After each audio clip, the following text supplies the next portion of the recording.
Welcome to the NZ Nomad Runner podcast. I'm Chris Lucas. And I'm Charlotte Milne. We are run coaches at CMF Running, where we coach runners and athletes of all abilities to any surface, any distance races. Today we are talking about, should I use road shoes or trail shoes for Tarawera Ultra? That's I was going to bang on the table, but that might be a bit loud. That is a big, frequently asked question that you see year in, year out. Yeah. So it's one of the great obsessions of runners at Tarawera Ultra. You'll see it in the Facebook groups every year from the FAQ department. Yeah. But first, I just want to say thank you, as always, to our one-on-one coach runners and Run Club members for all your support. Without you guys, making content like this would not be possible. So thank you very much, as always. And if you want to trial out your shoes, whether they're road or trail, we have a CMF training weekend on the weekend of the 25th of January. We will be doing a run on Friday, a big run on Saturday, and a smaller big run on Sunday. It's probably more suitable for the runners doing the 100k and 100 mile distance. If you're keen to come along and you're doing sort of like the 50k, please reach out. Maybe there might be a 50k kind of version. I think we will have some. Yeah. I'll probably be doing more of that. Chris will be doing more of the miler. But it's a great opportunity to obviously get on the course. And try your shoes. Try your shoes. Try your poles. If you listen to our other frequently asked podcast just before, trial everything, your hydration, and just get some, what was it called that Ricky called them last year? Oh, golden nuggets. Golden nuggets. Yeah, get some golden nuggets from just the other fellow runners doing Tarawera. And so this is free. There's a free community runs open to anyone, whether you train with us or not. And we will do a little fundraiser for the Rotorua Trails Trust, who manage the trail network in the Whakawerewera Forest. All those beautiful trails that we get to run on. So we'll be a little fundraiser for that. The run's sort of free for the community, and we're just sort of finalising the last bit of details with the local bodies to make that official. So keep a lookout for that. Yes, exciting times. Cool, on to the topic. So road or trail shoes? So yeah, I mean, man, I don't know. For me, it sort of feels like a no-brainer.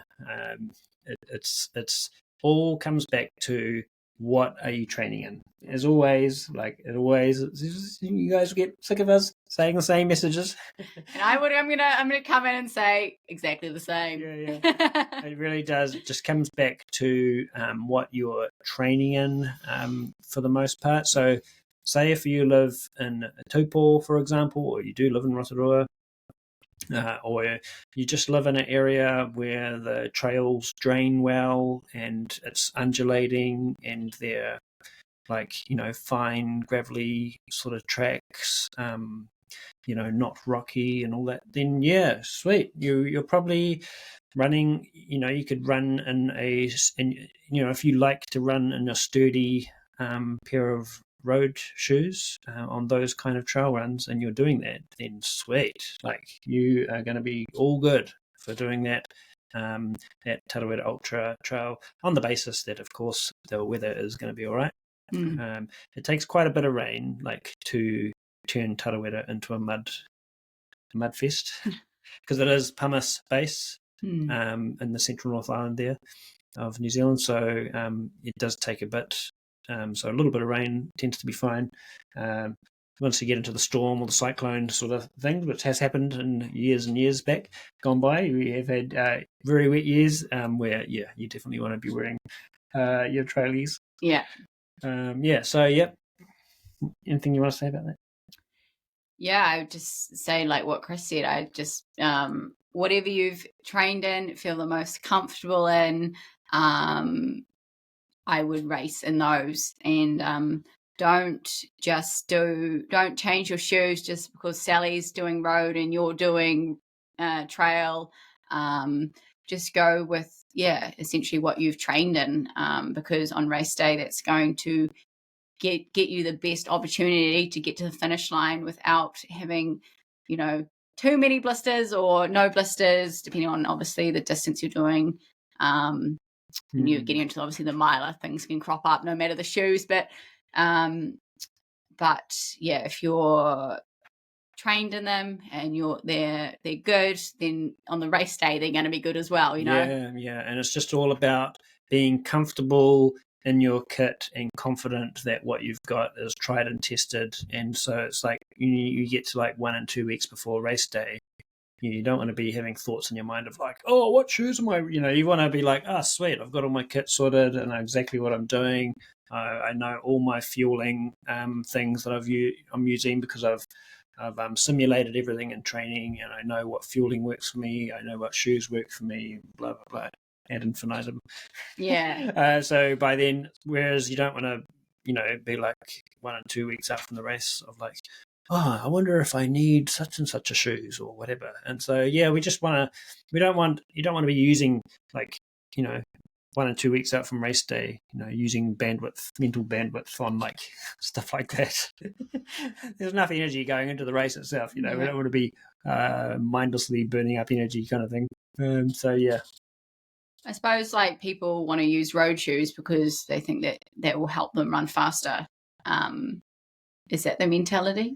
I don't know, actually. Yeah, I guess there is an element of that, or comfort maybe. I'm not quite sure. Yeah. Because I'm of the viewpoint of wearing trail shoes on a trail. Yeah. Road shoes on the road. That's interesting, isn't it? Yeah. So I guess for myself, for myself this year for Tarawera Maila, I am thinking of using some Hoka Cliftons, which is Hoka's sort of it's a sturdy road shoe that's suitable for cruising long in. I'm thinking of using them, and it's a shoe that I've used before, and it's a shoe that I'm able to train in where I am here in Kapiti. So I'm in Kapiti, which is there's a lot of runnable sort of trail stuff near me. It's dry. I can use that in training, and so I can use it on race day. And that's just a personal preference for me. I'd be fine using I've been using Topo Ultra Ventures. Again, it's like a sturdy trail shoe, not an aggressive sole, hasn't got aggressive lugs or anything on it. I've used them a lot in my trail running, and I could use that shoe equally as fine for Tarawera Ultra. But it's just a choice I'm making. I'm just so actually a monetary choice that I'm making. So I'm like, I kind of need a pair of road shoes. Right. My Topos, I've got a couple of pairs of Topo, but they both got a bit of cage on them. So I'm just going to bring in a new pair of road shoes into my mix and use them as my primary shoe at this point for race day at Tarawera and the training lead in. And I've got my Topos, which are pretty good. Like, they got some miles on the clock, but they're still good. I've got them there as an option if I need to. So there's a possibility that I would use a bit of both in training, depending on where I'm going. Like, for example, tomorrow I'm going up into the Tararuas, like low level, up to Field Hut and back, a bit more rocky. I'll use my, I won't use the Hokas for that. I don't think so. I won't be using the Cliftons for that. So yeah, there's like those kind of things, like nuances in the training. Got to be sensible. So that's what I'm kind of like looking at with my kind of thing. So yeah, if you're like someone, like wherever you're training, say for example you live in you've got mountainous sort of rockier trails around you, or just hard packed rocky surfaces, and it's just not conducive for wearing like any kind of road shoe, but you're coming to do Tarawera, then look to use the shoe that you're using for those runs, like in Tarawera. Like, yeah, for sure. Like, if that's what your feet are used to, then for sure. Yeah, ultimately it comes down to what your feet are used to, right? Like, so obviously within, road shoes and trail shoes, there's huge variance in terms of the type of shoe and how that kind of works for you. So this is when, like, going to talk to someone that knows a lot about shoes, and it's also about trial and error. Like finding the perfect shoe for you isn't like sweet, this shoe looks great, I will buy it, it will all be great. Like, yeah, please don't just buy a shoe online without trying it out for the first time, like because so and so said that it's a good shoe for the course. Just because I'm talking about Hoka Cliftons or Ultra Ventures, don't go and buy it like off the account of that, like, because ultimately it might not fit your foot correct, like it fits my foot. And if this is like your first time doing 100K and 100 miler, like I can kind of relate to this. My first 100K was like in 2020, so it's quite a while ago. And then I've got a 100-mile coming up in April, and I feel like I need to do some shoe discovery for this kind of distance, and I will just discover this in training, because if I was just training, even if I was doing a 50K training run, but I wasn't actually doing a race that was 100Ks or 100 miler, like I might get away with a shoe that is good, but maybe if I was doing the race, like a race, that 100K 100-mile race, then I would want to make sure that it was actually really, really good. And I think that's when it's kind of is like another thing to consider, and just kind of be like honest with yourself and how the shoe feels, in pushing away sort of like what's cool, what's in, what like what Sally does, like, and just find that shoe that kind of works best for you.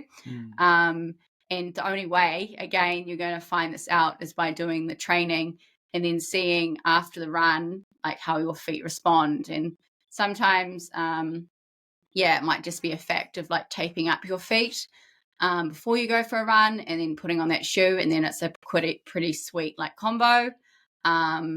Or it might just be that you're like, oh my gosh, every time I'm going for a run in these shoes, I'm coming back with a black toenail. And that's probably because things like the toe box is too narrow. And that's fine to find all that stuff out in your training. And you just kind of have to go buy another pair of shoes. But ultimately, if you get to race day, start line, and your feet are munted. Yeah, you want to avoid that. You've paid like X amount of money to get to the start line. But my shoes look cool. Yeah. And I was so stubborn. I needed to get through 1,000 Ks on these shoes. Like, it's like an investment, especially if you're getting into like that 100K or 100-mile, or you're going for a really fast time on the 50K or the 21K. Like, you want to make sure the shoe is perfect for you, so to speak.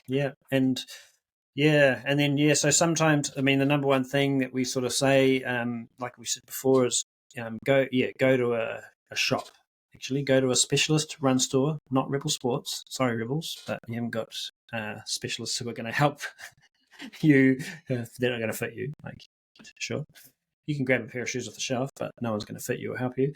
Go to a specialist run store like a Shoe Science or some Shoe Clinic stores, or some front runner stores, like that kind of stuff, where there's like specialists who do this for their full-time profession, fitting people's feet and looking at feet all day, getting amongst it. Well, so we're going to share a list in the show notes for this of stores in New Zealand that we've either had positive experiences with ourselves, or that we send our crew to, or we know that for our runners that we coach that they've had great experiences. So we'll put a bit of a list below of which will have most of the country covered.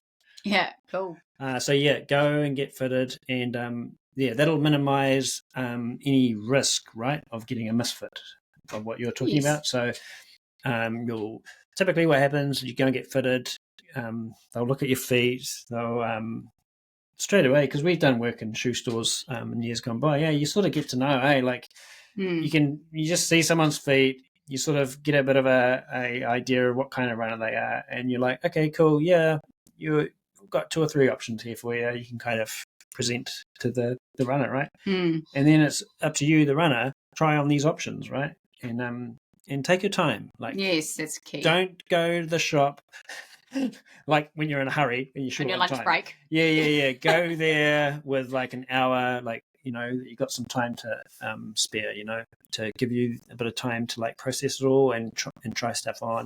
and even like circulate through the shoes a couple of times, because it's that funny thing when you mentally try something on, you try the first pair, and by the time you got to the third pair, you've kind of forgotten what the first pair, you just kind of got to go through them. Sometimes you need the confirmation, the second try on confirmation.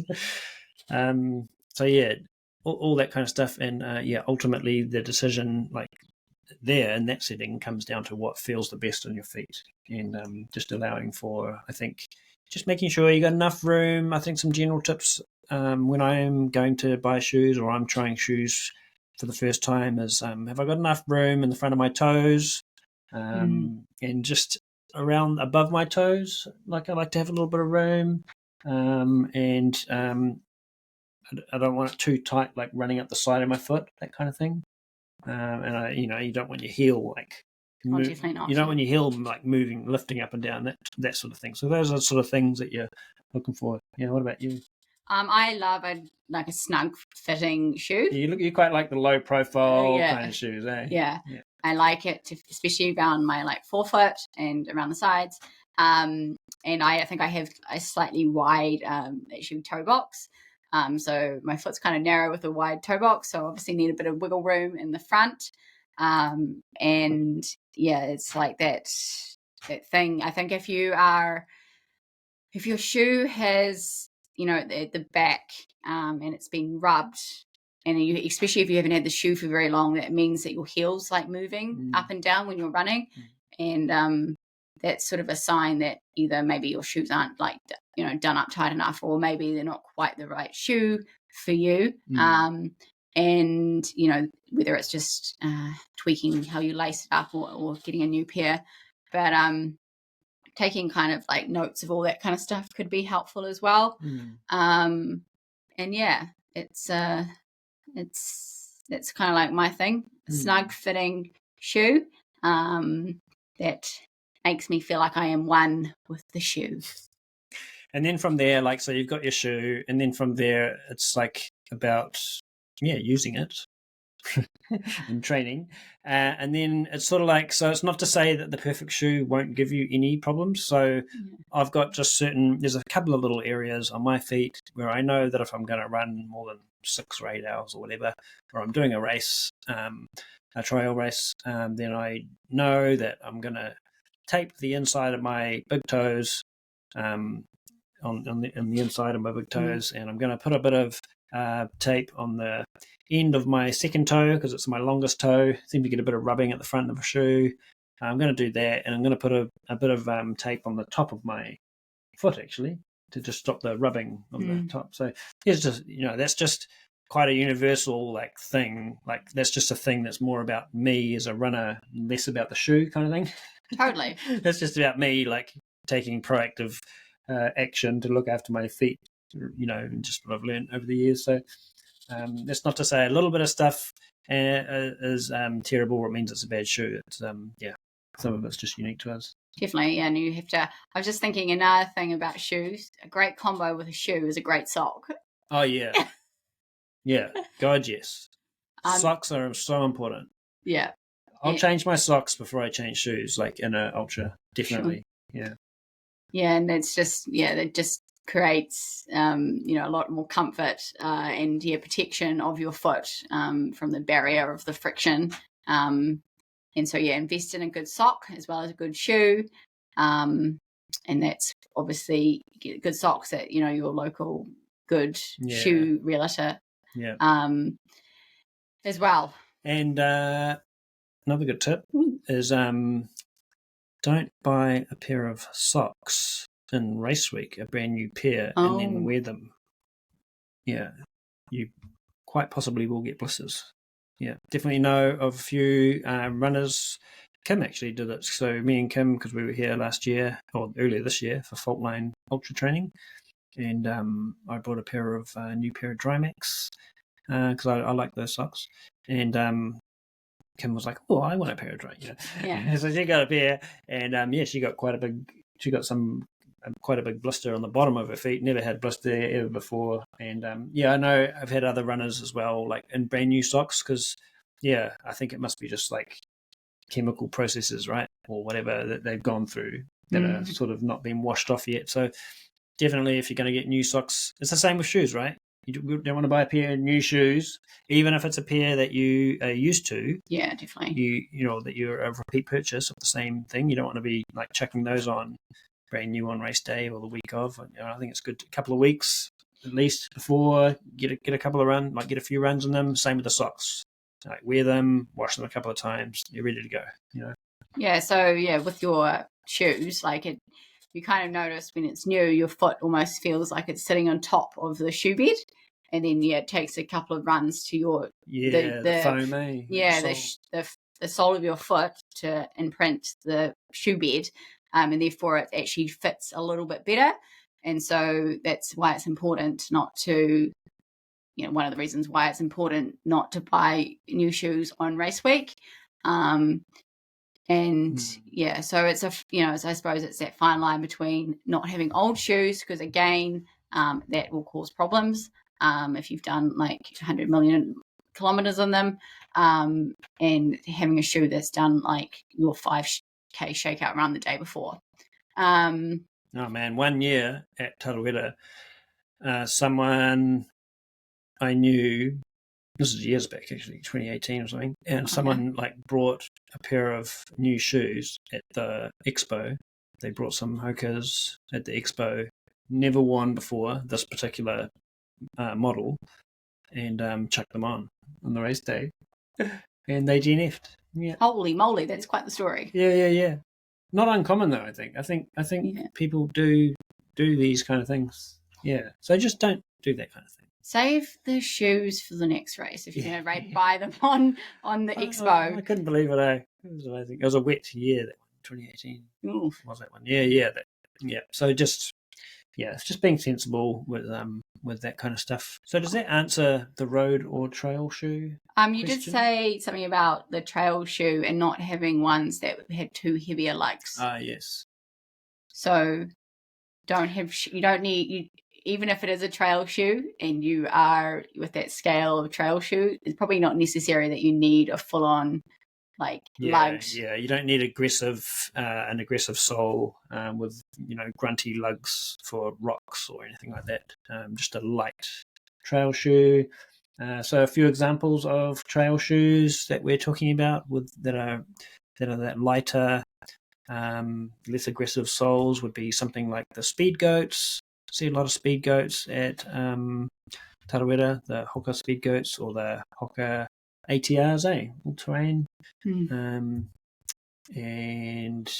The Topo Ultra Ventures. These are just examples, and just based off stuff that we've kind of tried and seen. Road shoes. Again, like I said, the Hoka Cliftons. Yeah, there's stuff that I've worn before. Any that you can think of, or that you know that others have worn in the past? Hoka is always definitely very common. With the ones you listed, and I think Topo are becoming quite common as well. The Ultra Venture Topo. Yeah, that's very. That's a very non-aggressive sole on them. I think a few Innovates. Oh yeah. If you're kind of on my end of the scale, or I really like the low profile shoe. Yeah, I actually enjoyed the. Especially with the 50K, the things like the Innovates, perhaps. I had a pair of Mizunos, which I actually really liked, and I actually want to get another pair. They were quite cost effective too, weren't they? Definitely. They were a good price. Yeah, they're kind of like I think Shoe Science. Mizuno, they're kind of like actually a really good cross between a road and trail. Like they have the profile of like the top is kind of like, use my descriptive words of shoes.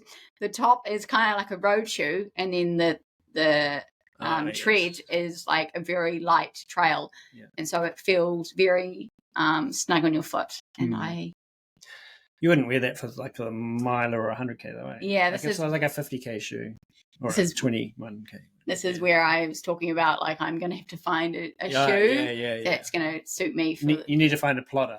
Yeah, I do. A plotter shoe. Yeah. That's what I call those shoes. Sore feet. Yeah. You need plotter shoes. Yeah. That's what I call my like toppos. Yeah, I can just be in them all day. I think, for me, like with plotter shoes, it's sort of like, I want the heel to be a little bit supported. Do want the heel like off the ground a little bit. So a bigger drop. I think, and just a sort of bigger, sturdier shoe. Hey, with bigger sole and bigger foam, and just to help that as you've teed, right? Just a bit more support. That sort of thing, and I think it helps in the downhills too. To be honest, like I think having that kind of shoe. I know that. I used to find the Speed Goats, really good as a downhill shoe. I know a lot of folks do. They're really good downhill shoe. It's when like sometimes shoes can get you into the strife. It's actually on the downhills, because if you were like, if your foot's kind of like sliding forward, in the shoe, God, and or it's like it's either your shoe or like the front of your foot, the lacing or whatever, you just kind of like, it's just like that sore feeling, or the heel, it's like burning heels. It's not something that you want to try to prevent. The Speed Goats are funny, like they are a good downhill shoe, but I know some people, they put them on, it's just like, whoa, I can't wear this, because it's quite a unique fit, the way the Hokas are, they're kind of, unique kind of a fit. It's kind of a weird, interesting sort of thing going on in the arch, isn't it, with the Speed Goats? I remember it sort of seems to be quite a lot of arch support there. So again, it just depends on what type of foot you have, right? I suppose there's the whole like Essex and New Balance, realm as well. I think even New Balance have isn't the Hero? The Hero, I think, is quite that's a good plotter, probably in the plotter category. That was the plotter category that we just made up. I think Kim's worn them, worn them and liked them. She's kind of tossed between them and Topo. And then there's the whole Essex range as well. Oh, the Trabuco, I think Michelle. Some people do like those. Michelle, I think, really likes them. You've tried them, in the years gone by, but no. I've tried them too, and I didn't like how they... you can tell we're totally unsponsored runners, because we can just say whatever we like about any shoe. It's great. Because, they're... Not affiliated with any shoe brand. I found the Trabucos not too good on my upper foot, actually. I think because the lacing wasn't a lace, was it? It was just a pull thing. I found it not good. The way it fitted on my top of my foot. I didn't like that. I didn't like those either, because they like made my ankle roll. But I do remember I did the 100K in the Trabuco light ones. Yes. They were like my kind of shoe. Because there were two Trabuco. There's the Max, which is the ones that we both had. Yeah. And then there was the lights. And then there was one in the middle. I wonder if they still do. They probably do. Yeah.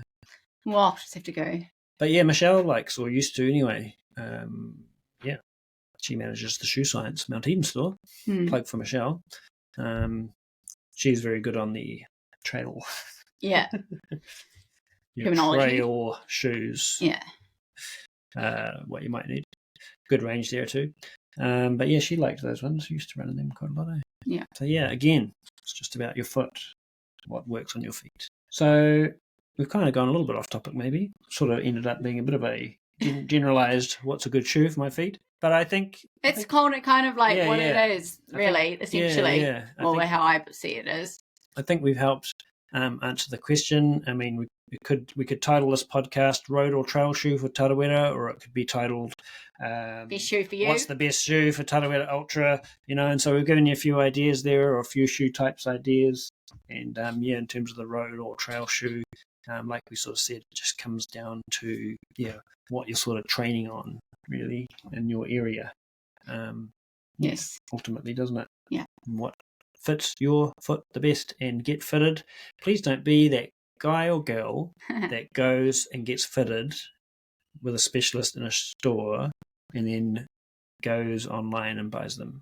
Just don't do that, please. Yeah, just do the whole end-to-end process. For your repeat purchase, fine. Yeah. If you want to repeat purchase the same pair of shoes later, cool. Yeah. It's just a thing. It's just a thing. Support local businesses when you're using professionals to help you with these things. Right? It's just a nice. Hey, helps the world go around. Definitely. Yeah. Cool. That's pretty much it. I think that's it. So thank you as always for listening. We'll put, like we mentioned, we'll put the list of all those shoe stores that we know of that you can explore for yourself getting fitted. Actually, yes, CMF Run Club members. If you're a paid CMF Run Club member, you can join. We'll put the link for that below. Also, $60 yearly membership. You get discounts to our shoe partners like Shoe Science, Front Runner Colombo, that kind of stuff. So there's some perks in there for you. A few of our discount codes. You buy a couple of things, or a couple of pairs of shoes, and a couple of other things on our discount codes per year. You will more than make back the investment of your annual Run Club membership. Plus, you get unlimited training plans, whole bunch of other perks. Join the CMF community. Yeah, a whole bunch of other community perks. So yeah, check that out. Oh, the other thing I was going to mention as well is check out our other podcast as well on how to look after your feet for ultra running. We did that last year in the Tarawera lead-in, and that's quite a good podcast. That's actually very relevant, how to look after your feet for ultra running, so check that one out too. Yeah, it's all-encompassing. If you have to look after your feet, buy the good road shoe or trail shoe, good shoe. Yeah. Just look after yourself. You'll be sweet. Yeah. Do the training. Do the training. And the strength training. That's the number one thing, though. Do the training. Do the training. Yeah, do the training. Hey, get those adaptations on your feet. Yeah. Get the calluses. Try. Yes, 100%.